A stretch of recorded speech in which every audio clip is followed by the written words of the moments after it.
I am rocking the Can I Have a Waters. Cam is rocking the Strawberry Mimosas. Emmanuel is rocking the coffees. And it's doing good, man. So if you haven't gotten a pair, go to shadysideup.com, get you a pair.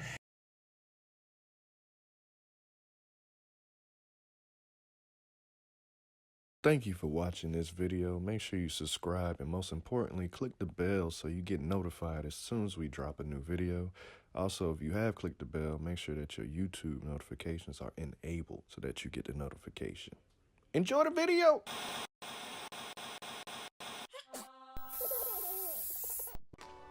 This is the time I almost fought a customer for my manager. Goddamn. All right, so it's 12th grade, and I just, tore my meniscus, so I'm like, F football, I'm just gonna go to college. So I chose to go to Atlanta for college, and usually after football season, I would go to track. So I never had a job during high school because I was always in some sport, didn't have a time, but since I'm not doing sports no more, I'm like, let me get some money so I can have a new wardrobe for college. That whole wardrobe y'all saw when y'all met me, I worked for that all summer. That trash. That trash ass wardrobe. I know it's trash. Half of it was Dickies. But, so at the time, it's 12th grade. Mike is working at the dry cleaners because his mom is the district manager. So I was like, I need a job. Mike was like, well, you don't want to work here. I said, Mike, whatever, let me just get a job. He said, trust me, you don't want to work here. It's not fun, it's stressful, and it's a lot of work. I said, let me get this job. So he said, all right. So I go in there, his mom interviewed me. I know I'm gonna get it because I know her. So I get the job. Now what makes the dry cleaner so bad, say you bring this shirt to me, right? I have to enter your name into the system if you're not a repeat customer, your number, your address, and I have to give you a ticket in the day when you're gonna come back and get it. I put this shirt in a bin over here so I can sort it later. Once you're gone, I will go over to another computer, type in your information, say what type of shirt it is. I would say t-shirt, lavender, blue, peach, whatever. Then I would print out a tag, stick it on there, and put it in the right bin. That's one shirt. People don't bring one shirt when they come to the dry cleaners. They bring about 20 or maybe 5 and a bunch of items. So I gotta do that for each item. And people come in clusters. There could be 5 people back to back bringing 20 pieces. So that's a bunch of clothes I gotta separate all by myself. So when you're working there, if you're working by yourself, you get no lunch breaks because you can't leave the store. Someone gotta be there because it's just you. So that shit was stressful. When me and Mike worked together, it was fun. But when you by yourself, stressful. So on this day, I'm doing my thing. I'm separating clothes. I'm already in there upset because I'm getting stressed out. Customers coming in, complaining. My manager complaining about stuff. And it's hot too, ain't no AC. You just gotta leave the door open and get the breeze. So just everything is working against me. So I'm already ready to fight somebody. So I'm in there. This guy comes in, he asks us, here's my ticket. So I go to the little, conveyor belt y'all see in the dry cleaner, and it's spinning around. I get his clothes, I give it to him. He opened it up, he's like, there's a hole in my shirt. That ain't got nothing to do with me. I don't wash clothes, I don't do nothing. I just take the clothes in. So I'm like, oh, was that in there before? He said, no. So obviously it happened here. And he starts to get a little more upset. This is a white man. So he's starting to get a little more upset. And it don't do nothing to me because I don't need this job. It ain't my fault, so I don't care. So he keep getting mad. So I was like, hey, I can get the manager. And the first thing he say, the manager, he look at the manager, which was a Spanish lady. He like, I don't want to talk to that stupid bitch. I'm like, hold on now. That's my stupid bitch manager. You ain't gonna be talking to her like that. I know she's stupid, but you can't talk to her like that in my presence. Even though, I don't want to be here, I ain't gonna just let you disrespect her like that. So then she hears, commotion, she comes up. So now they just argue, she's not arguing, he's just yelling at her. He white guy, man. So he going off and saying this and calling her out her name. And I'm like, yo, you gotta chill, you gotta bring it down. And he's starting to yell a little louder. I'm saying, if you don't chill, I'm gonna have to remove you from the premises. Cause I'm like, I can't just sit here him disrespecting this lady like this. So he keeps going, and he said, if you're gonna do it, then do it. Come after me. I'm a man. I'm 40. So I come around the corner, I grab him like back of his shirt, and I grab his arm, and I'm just dragging him. He's like trying to fight out of it. I throw him out, I close the door and I lock it, and then he starts banging on the door. I'm calling the police, and I'm gonna sue your ass. And I tell him, all I got is a 97 Nissan Sentra. If that's what you want, I can give you the keys right now. Cause I ain't got nothing. So you gonna be suing, you gonna lose more money than you gonna get.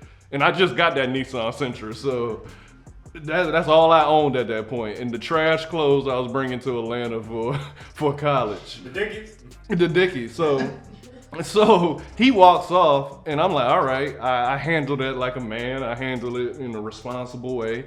I turn around to my manager. She starts getting mad at me like, Cameron, you can't do that. You can't touch customers and this. I'm like, well, I ain't gonna just let him yell at you and curse you out your name. Like, I was like Cameron and Payne. What's the point of having soldiers if you ain't gonna use them? What the fuck is the use of having soldiers if you can't use them? That's why I'm Rico. That's why I do what I do, man. I'm here. You know, what's the point of having a cleaner if you ain't gonna clean a nigga sometimes? So she yelling at me. She like, you can't do that. So I'm like, all right. I was like, next time a nigga yell at you, you on your own. So 2 weeks later, a similar situation, nigga going off on her. I'm just standing there. And I'm looking at her. She look at me. I'm not doing nothing because you yelled at me. And that was the time I kicked the customer out the dry cleaners. And I will say, the job was so bad that I started getting headaches, like migraines. So I had to go to the doctor. He said, what you're experiencing is called stress headaches. Like, it's just from a lot of stress. He like, are you doing something that's highly stressful? I'm like, my job. He like, you may want to leave that job. And I quit. I quit 2 days later and went to work at a place called Boomers that was in like Dania Beach, which is like this big arcade, which was way better. Boomers sound like a strip club. It does. They do, but yeah, the roller coaster, gold carts, laser tag. I worked the laser tag room. And what's funny, when we played laser tag in there, I would put on Dirty Diana, because it's a perfect song to shoot a nigga to. That was for Gail. Let me ask you something. Once you left, actually quit the dry cleaners, did you walk out the door and when the manager turned to you, did you say, "You stupid bitch"? Nah, I think I called in to quit. I think I called Mike like, hey, yeah, it's over. What did the guy called her a stupid bitch? Yeah, he was calling her all kind of. When I said, "Can I get the manager?" He said, "I don't want to talk to that stupid bitch." I'm like, God damn. I like, you can't talk to her like that. I mean, come on now. Did you ever think when you first started, you think that clothes would be so stressful? Not at all. And I'm talking about, man, you see things, you see bodily fluids, which we ain't supposed to take if it got bodily fluids on it. Yeah. Like, we don't do underwear and undergarments and all that. Yeah. It's just, your top layer. But it'll be people like, it was this one dude that came, me and Mike called him Uncle Phil. He looked like Uncle Phil. Mm-hmm. He would always pull up right in front of the door. He looked like Uncle Phil, so he was black. Oh yeah. He would pull up right in front of the door and all the wind will be coming in and out, so it's like a good breeze. Every time he opened his door, you would get nauseous because he smoked cigars. So all his clothes are like drenched in cigar smoke. Like, it'll be filling up the whole store. I used to hate him. And then there was one lady that would come, and I liked her, but I didn't like her because sometimes I wanted to be mad in there, and she would come with the best energy in the world and make me smile. I'm in there. Fuck out of here, dude. By trying to let you, this nigga stupid, nigga. Come on, man. Yeah, I'm having a good day. Come on, dog. Yeah, you know. My manager there like stupid. So how did you get your last check? Did you go pick it up? Have you ever seen it? Right. I think I may have went and picked it up, but yeah, Mike was still in there working. That's something. Was it Mike that gave it to you? Here's your last check. Possibly.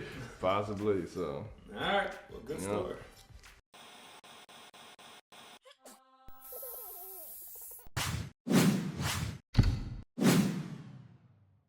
All right, what comes in the box once you get it? All your retainers. I got 15 of them, so it's gonna take me 15 weeks to straighten my teeth. And I only got the top teeth because I need a bottom tooth extracted. But what's cool about Bite, they work with me, so they'll still help me with my top teeth until I get my bottom teeth situated. So I got 15 retainers all in this box. Also, Got some accessories. I got what you put your retainers in, carry around when you take them out to eat, or if you out or whatnot at a restaurant, you on a date, put it in there. And I got some whitening foam to use, whiten my teeth. Also, you got the Hyper Bite, which is really cool, which cuts your time in half. If you use it every day, I think it's just for 5 minutes a day, it'll cut your treatment time in half. It's the only technology that Bite has. It's a technology that only Bite has, which is really cool, which separates them from all the other competition. So I'm excited to use that. And yeah, so today is the day. I'm gonna open this one, see what it looks like. Boom. But I still get the bottom with it, but it's probably just gonna keep it in place where it's at, which is cool. But this is my first tray for the first week of straightening my top teeth. So comes with instructions. Comes with a little sticker that says the wait is over. It is time to bite. I know you can't see it. If it focus, I don't know. But this is cool. Let me pop it in. And it fits. It fits perfectly, actually. Yep. And it's comfortable, too. But I gotta take it out before I eat or drink anything that's not water. So that's cool. Let me put this in a tray. So if y'all want to start on this journey, just use my code BITEDT. Hi, I'm Ngazi Kim, and this is the story of how I lost my teeth in the club.